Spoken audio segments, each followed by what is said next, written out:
Oi, vamos conversar um pouquinho sobre como muitas vezes aquilo que a gente evita esconde o nosso tesouro e o nosso tesouro se esconde naquilo que a gente evita.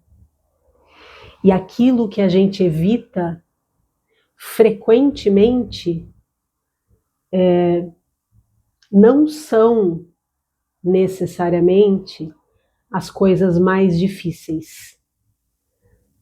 Porque muitos de nós têm até, sob alguns aspectos, mais facilidade em se empenhar em tarefas, em aspectos, né, da vida, do seu próprio ser, que são muito desafiadores e podem ter muita dificuldade com coisas consideradas mais simples, com coisas mais banais, com aquilo que é da manutenção do nosso dia a dia, da manutenção, da preservação, do cuidado com a nossa vida, com o nosso cotidiano, com a nossa pessoa, com as nossas relações.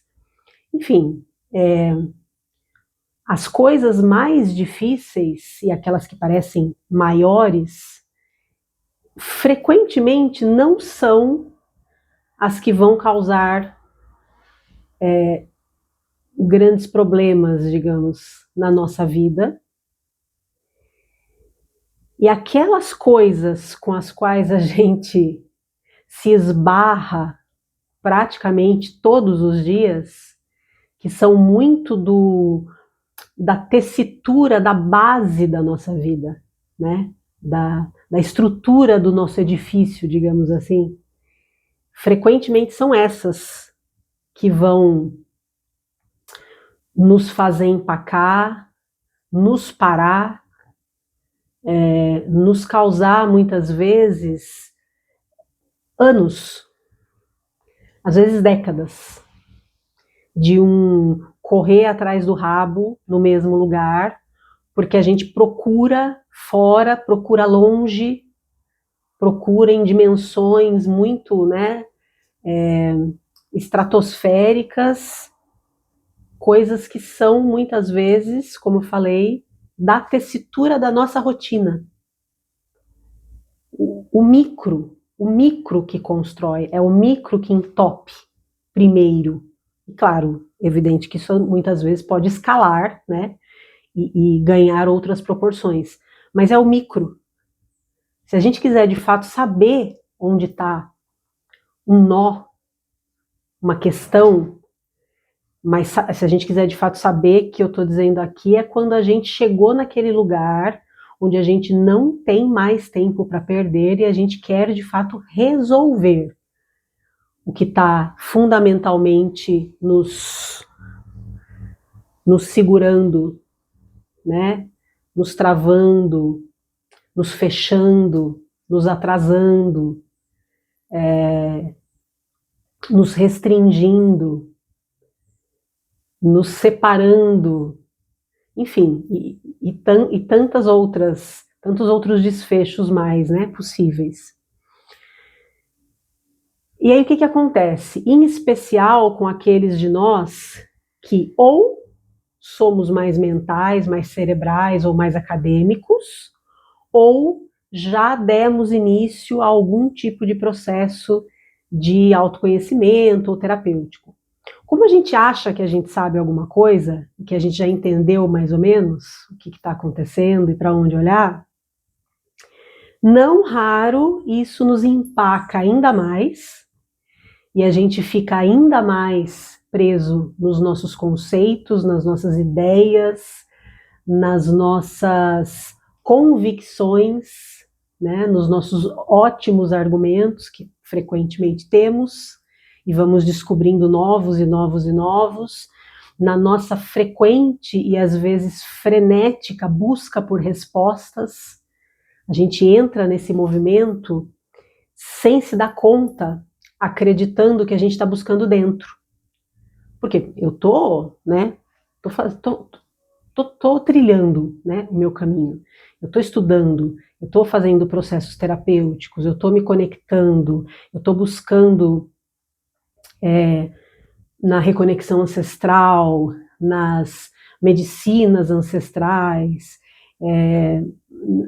ou na academia mesmo que seja, como eu falei, né, seja ali mais para o lado da psicologia, mais para o lado da filosofia, enfim. A gente acredita que a gente descobriu alguma coisa. E aí fica mais fácil ainda. Nossa, como fica fácil, né? Dá até dó da gente. De uma formiguinha nos levar ao chão e nos segurar no chão por anos, por décadas, por uma vida, sem a gente perceber que o que está nos segurando no chão não são os dinossauros imaginários que a gente está tentando conhecer, combater, né? Enfim. O que está nos segurando no chão são aqueles detalhes do cotidiano, são aquelas situações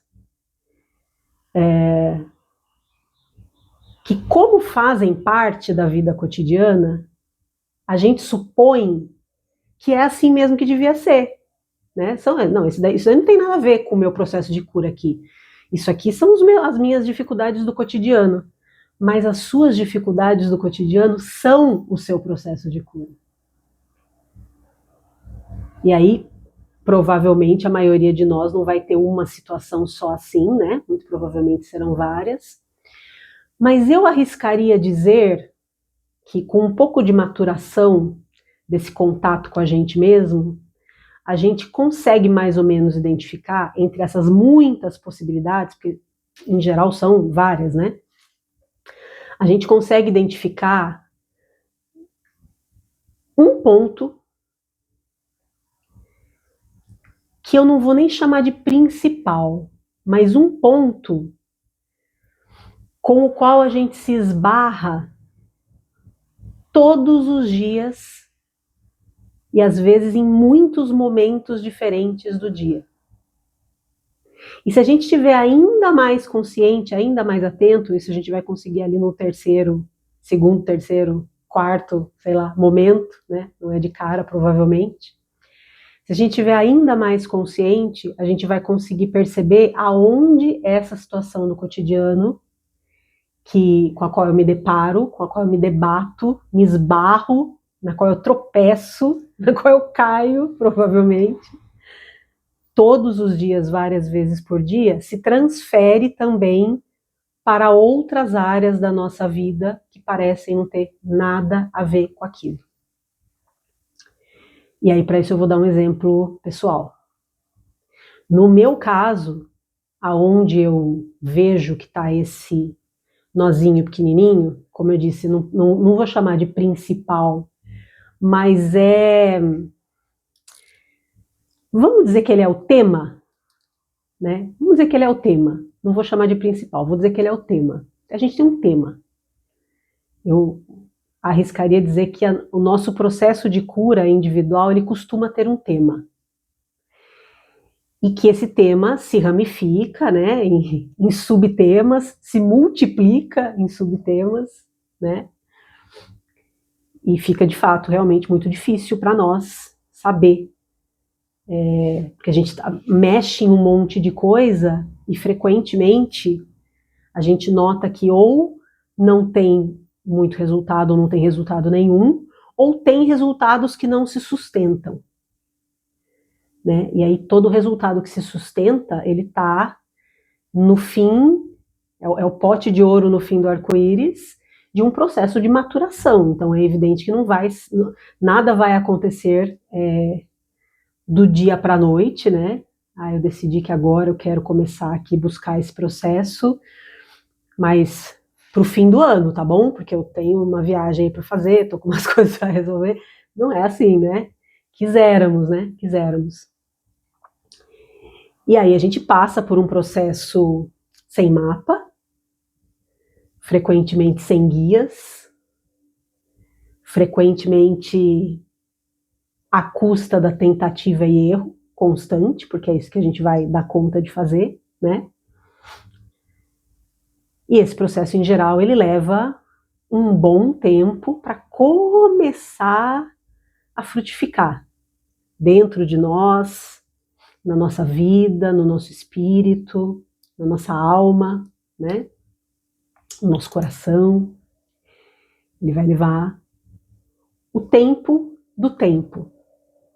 Para quem é do tarô, é muito mais naipe de ouros esse processo do que qualquer outra coisa, embora seja, na verdade, e o naipe de ouros é, na verdade, né, um encontro de todos os elementos condensado na matéria. Então, tem uma conjunção ali, um encontro, né, de várias facetas do nosso ser, mas o processo que a gente vive na matéria, quando você pensar nele, você pensa no elemento de ouros, no naipe de ouros do tarô, e no elemento terra. Porque é assim, é uma construção que vai criando raízes, às vezes o solo não tá bom, às vezes a planta começa a nascer e morre, e é muito parecido, né? Essa analogia cabe. E aí quando a gente começa a chegar em algum lugar que se parece um pouco mais com a gente mesmo,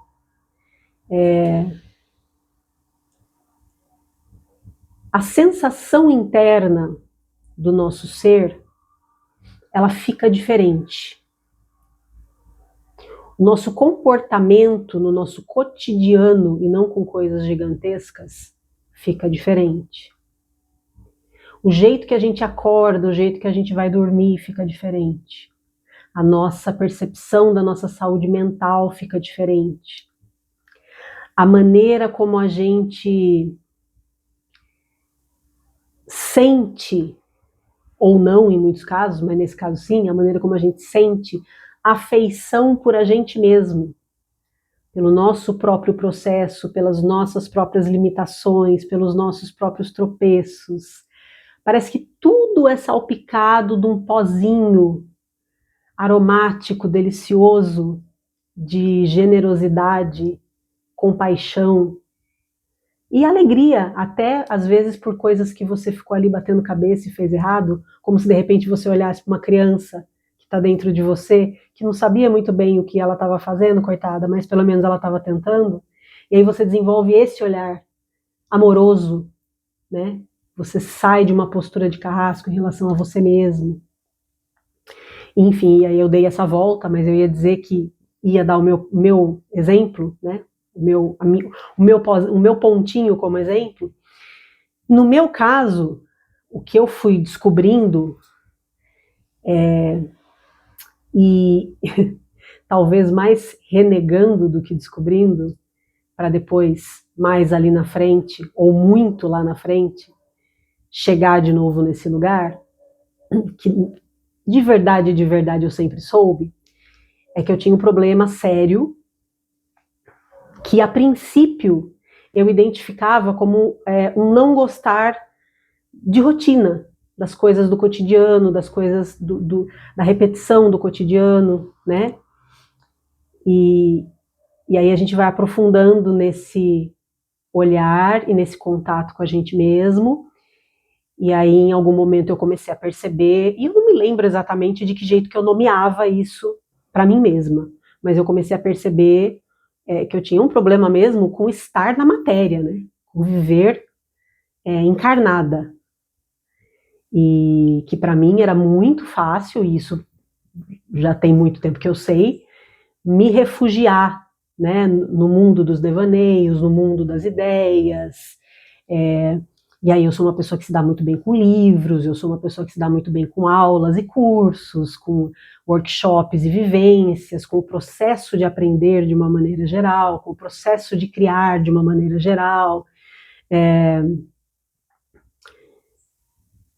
com pensar a vida, o mundo, as relações e sentir. Eu não sou uma pessoa que fica só no mental. Sentir o mundo, a vida, as relações. Mas assim, sempre com essa entrelinha, né? Desse lugar de vou me refugiar ali, porque isso para mim parece e soa como algo muito mais interessante, muito mais importante importante do que as coisas do cotidiano da vida, né? Da rotina, aquelas coisas que você vai inevitavelmente fazer todo dia, ainda que você tente ali trazer uma criatividade, trazer uma vivacidade para o que você está fazendo, fazer com presença, né? Fazer todo dia não significa fazer no piloto automático necessariamente, né?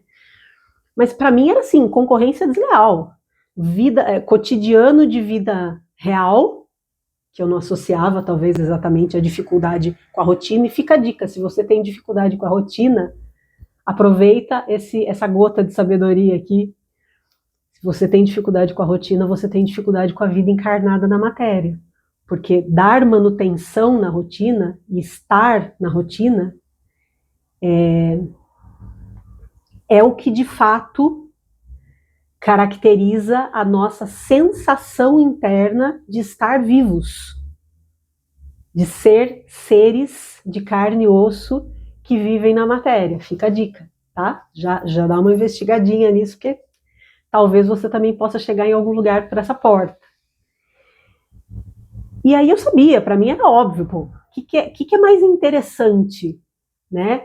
O todo dia ela faz tudo sempre igual, né? Como já cantou Chico, ou essas coisas interessantes e incríveis e inovadoras e criativas e autênticas e tudo isso que estão aí para ser criadas, né? Que já foram criadas e que estão aí para ser revisitadas, talvez, né? Porque já foi dito que nada se cria, tudo se copia. E a gente sempre faz alguma coisa baseado com tudo aquilo que a gente tem de referência, que já veio de algum lugar. Não estamos inventando a roda, né? A maioria de nós não está inventando a roda. Eu, com certeza, não estou. Então, era muito óbvio para mim, né? Onde a minha energia ficava mais feliz.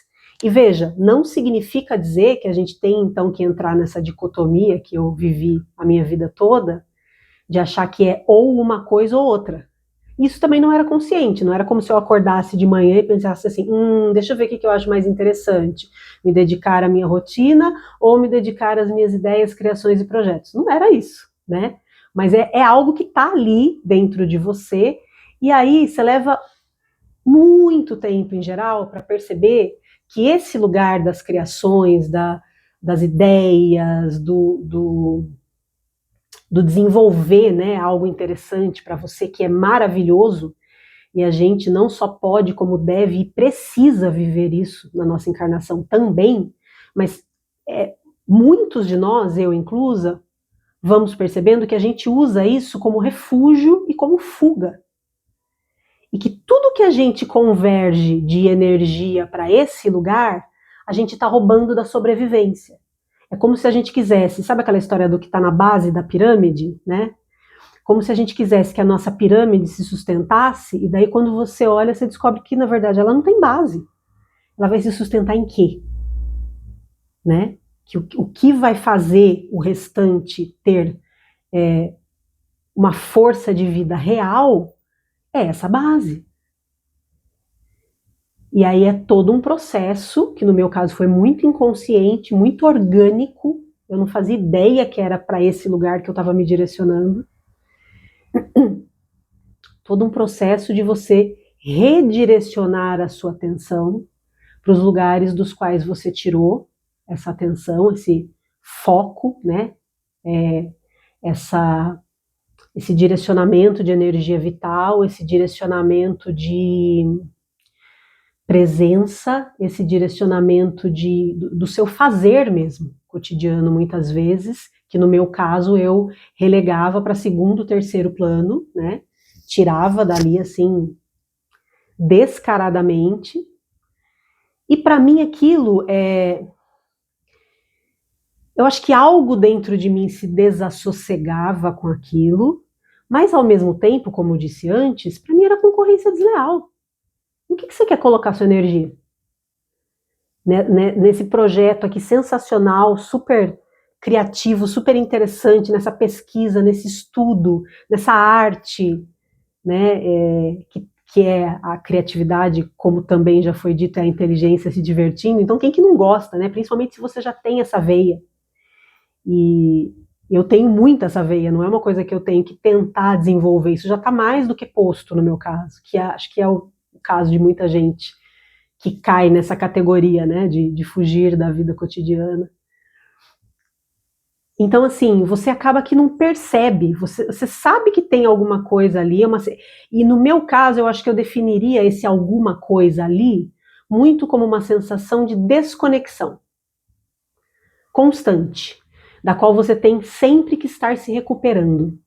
Você se sente desconectado hoje, aí você dá lá usa lá suas ferramentas de autoconhecimento, busca alguma coisa, busca algum conteúdo, fala com alguém, chora, escreve, cria alguma coisa, vai para a natureza, faz uma atividade física, pede um abraço, sei lá, o que, né? Toma um combo lá de um chá aromático de ervas, não sei, o que funcionar para você, dorme, espera passar, né? Maratona uma série para colocar sua atenção em outra coisa, e aí depois no outro dia você tá melhor, depois você cai nisso de novo, e depois no outro dia você tá melhor, e depois você cai nisso de novo, e assim vai indo. E é uma sensação de desconexão das coisas mais fundamentais da vida, como se elas não fossem de fato tão importantes assim. E aí a gente descobre, pelo menos eu, no meu caso específico, descobri esse desinteresse por tudo aquilo que não era, obviamente, intencional, né? Mas por tudo aquilo que é da manutenção da vida. Olha que sério isso. E a gente não se dá conta. Muitos de nós nesse lugar não se dão conta, né? De que a gente está investindo a nossa energia em qualquer coisa. No meu caso era bem dramático. Qualquer coisa que não seja. Lógico, gente, existem as obrigações do dia que você não tem como passar. Eu não estou falando daquilo que você faz obrigado, tá? Eu estou falando aqui de conexão real. É importantíssimo que a gente faça essa distinção, porque tem muitas pessoas que, por exemplo, são as que são responsáveis pelo serviço doméstico, por exemplo, né? Numa casa, numa família, ou se moram sozinhas. O fato de elas estarem todo dia ali fazendo aquilo, às vezes, inclusive porque não tem outra pessoa que faça, não significa conexão. Tá? Então a gente precisa diferenciar o aspecto obrigatório que é da vida de qualquer pessoa adulta, né? Com você se sentir, e não significa que você tem que amar, tá? Não significa que você tem que amar fazer essas tarefas e tomar essas providências que são do cotidiano e da rotina. Não é assim, ai que delícia, eu amo tudo. Não é sobre isso. É que no meu caso específico, eu era como se eu estivesse numa outra dimensão. Então, quando eu visitava esses lugares dessas obrigações do cotidiano, era uma sensação assim que eu não vou nem conseguir colocar em palavras. Daquilo assim, quase como se aquilo não fizesse parte de mim, como se eu estivesse aterrissando de um outro planeta, de certa maneira acho que estava mesmo, para visitar ali né, a cozinha, o banheiro, a sala, né, seja lá o que for de alguma coisa que você tem que fazer, o banco, né, o negócio que você foi pagar, o mercado que você foi fazer, enfim, não é só em casa, né? É toda uma estrutura de uma vida cotidiana, como se eu estivesse aterrissando de uma outra galáxia para fazer uma inserção naquele mundo que não é o meu mundo. Quantas pessoas você conhece, já ouviu falar, eu não sou daqui, né? Eu não sou desse planeta. Se eu for abduzido, não é... Se eu for levado pelo disco voador, não é abdução, é resgate, uma coisa assim, né? Ou talvez você já tenha dito algo parecido.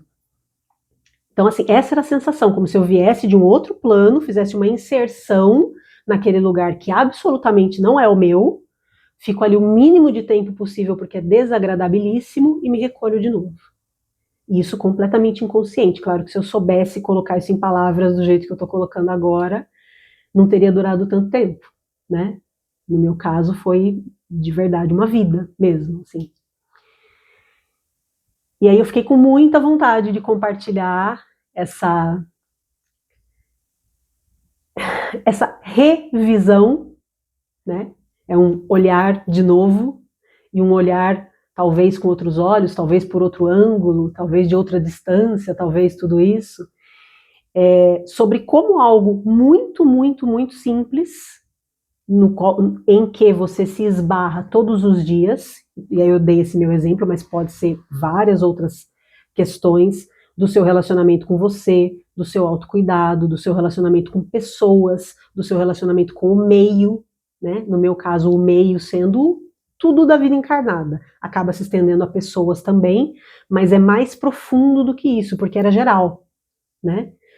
Seu relacionamento com o meio, seu relacionamento espiritual, da maneira que você o conceba, enfim, tem algo, né? Tem algo, tem às vezes um parafusinho assim que está segurando um portal de abrir dentro de você, para você, através de você e a partir para além de você também. Então eu quis trazer essa fala aqui um pouco errática, né? Um pouco meio sem roteiro, sem nada muito definido. Eu quis ver como que saía, né? Eu não tinha falado sobre isso assim ainda, dessa forma, mas eu fiquei com muita vontade de compartilhar, como eu disse, aliás, já no vídeo anterior, que se você não viu, esse aqui vai fazer ainda mais sentido se você assistiu o anterior, porque você vai entender de onde eu estou vindo, minimamente entender se é que vai dar para entender de fato, né? Mas eu estou sentindo muito o movimento de compartilhar isso que eu tenho agora a percepção de ser uma sabedoria e não um conhecimento. Porque a coisa, quando ela se instala na matéria e sai do mental, sai do mundo das ideias, ela deixa de ser uma boa teoria e ela vira a prática da vida. E é isso que eu considero como sabedoria. É aquilo que a gente consegue colocar nesse lugar da prática da nossa vida. Então, espero que chegue bem em alguém e que faça sentido para você.